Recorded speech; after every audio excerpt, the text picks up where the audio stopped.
గతంలో నిజాం ప్రభు యొక్క పరిపాలన దాదాపుగా దేశ్ముఖులు, కాసింలు, రాజీవుల, రజాకర్ లాంటి వాళ్ళు ప్రజలకు వ్యతిరేకమైనటువంటి పరిపాలన కొనసాగించారు. కాబట్టి అక్కడ ఉన్నటువంటి తెలంగాణ ప్రాంత ప్రజలు కాసిం రాజ్యంల నుంచి నిజాం ప్రభు యొక్క పరిపాలనను దూరంగా ఉండాలని వాళ్ళకు వ్యతిరేకంగా పోరాటం చేసి తెలంగాణ సాధించుకున్నటువంటి దిశలో ఆంధ్ర పరిపాలకులు అప్పుడు దీని మీద కన్నేసి దీన్ని మొత్తం ఒక ఆంధ్రప్రదేశ్గా ఏర్పాటు చేయాలంటేనని, ఆంధ్ర రాష్ట్రాన్ని ఏర్పాటు చేయాలంటేనని వాళ్ళు ఎన్నో రకాల కుయత్తులు పన్ని చిట్టచివరిగా రాష్ట్రాల పునర్విభజన కమిషన్ కూడా 1961 వరకు ఆగాలని చెప్పినప్పటికి కూడా కానీ ఆంధ్ర ప్రాంతం వాళ్ళు ఇప్పుడు ఉన్నటువంటి ఇప్పుడు రాష్ట్రపతిగా ఉన్నారు నీలం సంజీవ్ రెడ్డి కానీ ప్లస్ బురుగుల రామకృష్ణారావు కానీ లేకుంటే అక్కడ ప్రాంతంలో ఉన్నటువంటి ఇంకా కొండ వెంకటరెడ్డి కానీ వీళ్ళంతా అంటే మన ప్రాంతంలో ఉన్నటువంటి చెన్నారెడ్డి ప్లస్ ఇక్కడ ప్రాంతంలో ఉన్నటువంటి మళ్ళీ ఎవరంటే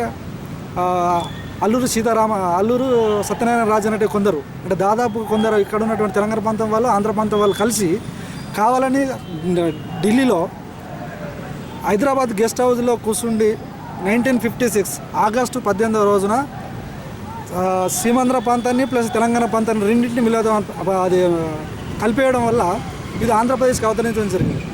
అయితే అక్కడ కూడా ఒక చర్చ జరిగింది, అసలు హైకోర్టు బెంచి ఆంధ్ర ప్రాంతంలో ఉండాలా లేకుంటే హైదరాబాద్లో ఉండాలనే చర్చ ఒకటి, అసలు కొత్త రాష్ట్రానికి ఏం పేరు పెట్టాలనేది కూడా ఒక చర్చ జరిగింది. ఆ చర్చలలో తెలంగాణ ప్రాంతం నుంచి పోయినటువంటి ప్రతినిధులు ఏం చెప్పినారంటే తెలంగాణ ఆంధ్ర రాష్ట్రం అనేది ఒకటి పెట్టాలని వీళ్ళు డిమాండ్ చేస్తే ఆంధ్ర ప్రాంతం వాళ్ళు ఆంధ్ర అనేది ఒక డిమాండ్ చేశారు. అక్కడ కూడా మన తెలంగాణ ప్రాంతం వాళ్ళు ఎక్కడ ఓడిపోయినారంటే ఆంధ్రప్రదేశ్ అనే నామకరణాన్ని కొనసాగించడం వల్ల అక్కడ మొట్టమొదటిసారిగా ఆంధ్ర ప్రాంతంతో మోసపోవడం జరిగింది.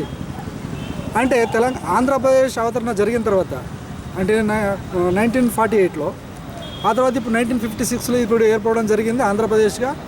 అయితే అప్పటి నుంచి ఇప్పటి వరకు వాళ్ళు చేస్తున్నటువంటి ఆధిపత్యాలపైన రాజకీయంగా కానీ సామాజికంగా కానీ ప్లస్ ఆర్థికంగా కానీ సంస్కృతికంగా అన్ని రకాలుగా మనల్ని అణచివేసి వాళ్ళు అభివృద్ధి చెందుతున్నటువంటి దశలో ఈవెందో మన చివరికి మన సంస్కృతికంగా కూడా వాళ్ళను అణచివేయడం జరిగింది.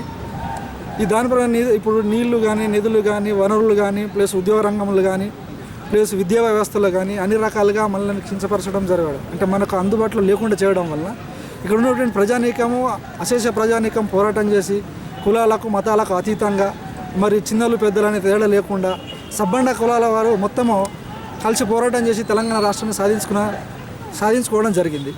మరి ఇప్పుడు ఈ అతి త్వరలో కూడా బిల్లు కూడా అసెంబ్లీలో కానీ ప్లస్ పార్లమెంట్లో కానీ పాస్ అయ్యే అవకాశం కూడా దాదాపుగా దగ్గరలో ఉంది. కాబట్టి ఈ తెలంగాణ పునర్నిర్మాణంలో అసలు తెలంగాణ ఏ విధంగా ఉండాలంటే దాదాపుగా ఇప్పుడు జరుగుతున్నటువంటి విద్యా వ్యవస్థ ప్రపంచీకరణ, ప్రైవేటీకరణ, గ్లోబలైజేషన్, సరళీకరణ పద్ధతులలో మొత్తం ప్రైవేటైజేషన్ కొనసాగుతూ ఉంది. దీనికి వ్యతిరేకంగా ఇప్పుడు ఎల్కేజీ నుంచి యూకేజీ నుంచి మొదలు పెట్టుకుంటే అంటే పీజీ వరకు కూడా ఉచిత విద్య అనేది ఉండాలి, పేద వర్గాలకు అందుబాటులో ఉండాలి విద్య అనేది. అదేవిధంగా ఇప్పుడు ఏదైతే జరుగుతున్నటువంటిది ఇప్పుడు వ్యవసాయ రంగం అసలు భారతదేశం అంటేనే పల్లెలలో ఉన్నటువంటి వాతావరణం మొత్తం వ్యవసాయ రంగంతో కూడుకున్నటువంటి భారతదేశం. అంటే గాంధీ మహాత్ముడు కూడా స్వతంత్రం వచ్చినప్పుడు ఏం చెప్పిందంటే భారతదేశము పల్లెలే భారతదేశానికి పట్టుకొమ్మలు లాంటివి అని అప్పుడు చెప్పడం జరిగింది. కాబట్టి ఇక్కడ వ్యవసాయ రంగాన్ని వ్యవసాయ అభివృద్ధి పైన కానీ చిన్నింటి పారుదల సౌకర్యం పైన కానీ భూ పంపిణీ విషయంలో కానీ చేతి వృత్తులు కుల వృత్తులు పరిరక్షించి వాటిని అభివృద్ధి చేసే దిశగా కొనసాగించినట్లయితే భారతదేశాన్ని కానీ అంటే తెలంగాణ ప్రాంతంలో ఉన్నటువంటి ఏదైతే ఒక చిన్న రాష్ట్రం ఏర్పడబోతుందో కొత్త రాష్ట్రము దాన్ని అభివృద్ధి చేసుకునే దిశ వైపు కూడా కొనసాగించవచ్చు. యువతరం కూడా ఇప్పుడు మమేకంగా ఇప్పుడు తెలంగాణ ఉద్యమంలో ఫస్ట్ పాల్గొనడానికి కారణం కూడా ఇప్పుడు ఫ్రాన్స్, పాకిస్తాన్, అర్జెంటీనా దేశాలలో కూడా విద్యార్థుల యువకులు ఎందుకు ఎక్కువ అక్కడ దేశం పైన ఎక్కువ పోరాటం కొనసాగించడం జరిగిందనంటే అక్కడ ఉన్నటువంటి వ్యవస్థలన్నీ విద్యారంగానికి వ్యతిరేకంగా కొనసాగుతున్నాయి కాబట్టి అక్కడ పోరాటం జరిగింది. ఇక్కడ కూడా విద్యార్థులు ఒకవేళ తెలంగాణ రాష్ట్రం అని వస్తే రేపు పొద్దున ఈ తెలంగాణ ప్రాంతంలో మాకు ఉద్యోగాలు వస్తాయి అనేది, ఒకవేళ మా కింద వర్గాలకు ఒకవేళ భూ పంపిణీ చేస్తే ఏదైతే ప్రభుత్వ భూములు ఉన్నాయి ఆ భూములను పేదలకు పంచినట్లయితే ఆ భూములను పంటలు పండించుకొని ఒకవేళ అభివృద్ధి చేసే దిశగా ముందు కొనసాగించే ఆలోచన విధానంతో ఇక్కడ ఉన్నటువంటి యువతరం కూడా విద్యార్థులు కూడా అందరూ మమేకమైనటువంటి పోరాటాలు చేసి మరియు ఈ తెలంగాణ పోరాటంలో కూడా 1969లో కూడా దాదాపు 369 మంది విద్యార్థులు యువకులు ప్రాణదాలు చేయడం జరిగింది. మరి ఇప్పుడు 2009 ఉద్యమంలో కూడా దాదాపుగా 1100 నుంచి 1200 వరకు కూడా విద్యార్థి యువకులే ఆత్మ బలిదానాలు చేసుకోవడం జరిగింది. మరి యువకులు విద్యార్థులకు ఈ వస్తున్నటువంటి తెలంగాణ పునర్నిర్మాణంలో కూడా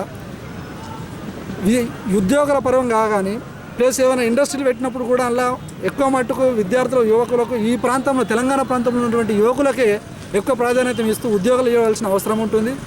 ఇది ఇప్పుడు యూనివర్సిటీలో కానీ డిగ్రీ కాలేజీల్లో కానీ ఇంటర్మీడియట్ కాలేజీల్లో కానీ ఇప్పుడు జరుగుతున్నటువంటి ఏవైతే జూనియర్ లెక్చరర్లు డిగ్రీ లెక్చరర్లు ప్లస్ అసిస్టెంట్ ప్రొఫెసర్ల వరకు కూడా ఈ ప్రాంతంలో ఉన్నటువంటి మేధావి వర్గాలకు పిహెచ్డీ కంప్లీట్ చేసినటువంటి వ్యక్తులకి ఇవ్వాల్సిన అవసరం ఉంటుంది.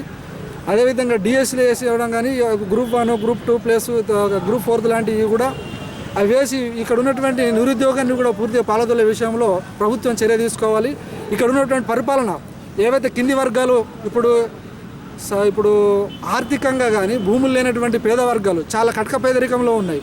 ఇప్పుడు అటువంటి పేద వర్గాలు కూడా సామాజికంగా ఆర్థికంగా రాజకీయంగా చైతన్యవంతమై వాళ్ళు కూడా రాజకీయాలకు కానీ వాళ్ళ ఆర్థికంగా ఎదగడానికి కానీ సామాజికంగా అభివృద్ధి చెందడానికి కానీ ఇక్కడ ఇప్పుడు రాబోయే ప్రభుత్వాలు ఆ విధంగా వాళ్ళు ఏవైతే నడుము బిగిస్తాయో అప్పుడే ఇక్కడ ఉన్నటువంటి ప్రాంత ప్రజలు అభివృద్ధి చెందడానికి అవకాశం ఉంటుంది.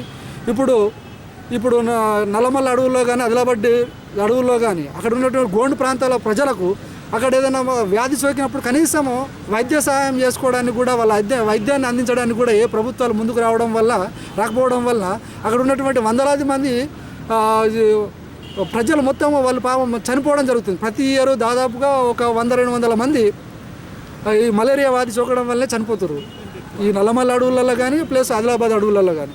కాబట్టి అసలు పేద వర్గాలకు ఇంకా వాళ్ళు పల్లెలకు కానీ పట్టణాలకు కానీ ఇంకా వాళ్ళకు తెలియదు. అంటే వాళ్ళు నగర పట్టణాలతో వాళ్ళకి ఎట్లాంటి సంబంధాలు లేవు. ఆ అరణ్య ప్రాంతంలో ఉన్నటువంటి ప్రజలను కూడా ఈ యొక్క సమాజంలోకి తీసుకొచ్చి వాళ్ళని అభివృద్ధి చేసే దిశగా కూడా ఈ ప్రభుత్వాలకు సంక్షేమ పథకాలు కేటాయించి వాళ్ళని అభివృద్ధి చేసినట్లయితే అప్పుడే ఈ తెలంగాణ వచ్చినందుకు ఈ కింది వర్గాలకు ప్లస్ మధ్యతరగతి కుటుంబాలకు అందరికీ అంటే ఉపయోగకరంగా ఉంటుందని మేము ఆశిస్తా ఉన్నాం.